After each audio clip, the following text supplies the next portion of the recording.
क्या आपने कभी सोचा है कि अगर मौत सिर्फ एक अंत नहीं बल्कि एक नई शुरुआत हो तो क्या होगा? आज हम बात कर रहे हैं कि एक ऐसी फिल्म जो खून से लिखी गई है और डर जिसे आप चाहकर भी भाग नहीं सकते। कहानी की शुरुआत होती है एक झील के किनारे जहां तीन दोस्त छुट्टियां मना रहे हैं। लेकिन अचानक एक लड़की का बर्ताव अजीब हो जाता है।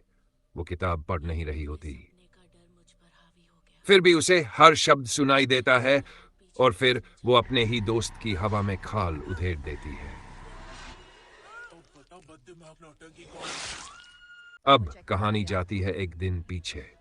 हम मिलते हैं एली से, एक अकेली माँ जो अपने तीन बच्चों के साथ एक जर्जर अपार्टमेंट में रह रही है। डैनी, ब्रिजिट और छोटी सी मासूम कैसी। और अचानक दरवाजे पर दस्तक होती है। एली की बहन जो खुद गर्भवती है और कंफ्यूजन से भरी हुई, पर किसी को अंदाजा नहीं कि ये मुलाकात जिंदगी की आखिरी मुलाकात बन सकती है।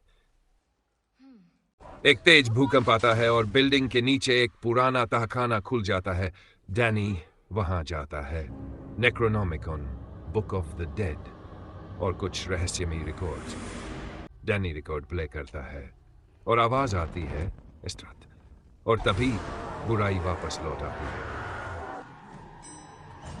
एली लिफ्ट में फंस जाती है। अंधेरा होता है और अचानक उस पर हमला करता है। उसका शरीर तोड़ मरोड़ कर उसे डेडाइट बना देता है। अब वो मां नहीं रही, वो एक हत्यारी आत्मा है। ब्रिजिट भी उसके चंगुल में आ जाती है और डैनी की गलती से अब पूरा अपार्टमेंट एक खूनी नरक बन चुका है।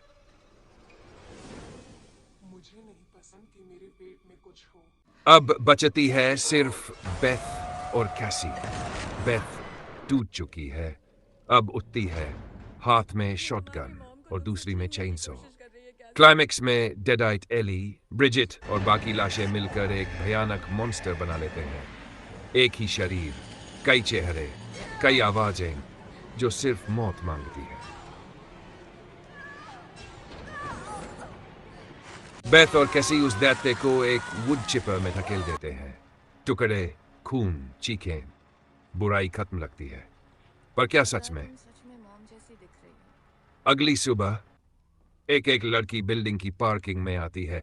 वही लड़की जो शुरुआत में झील पर थी। वो रुकती है, सिर घुमाती है और मुस्कुराती है। अब बारी उसकी है।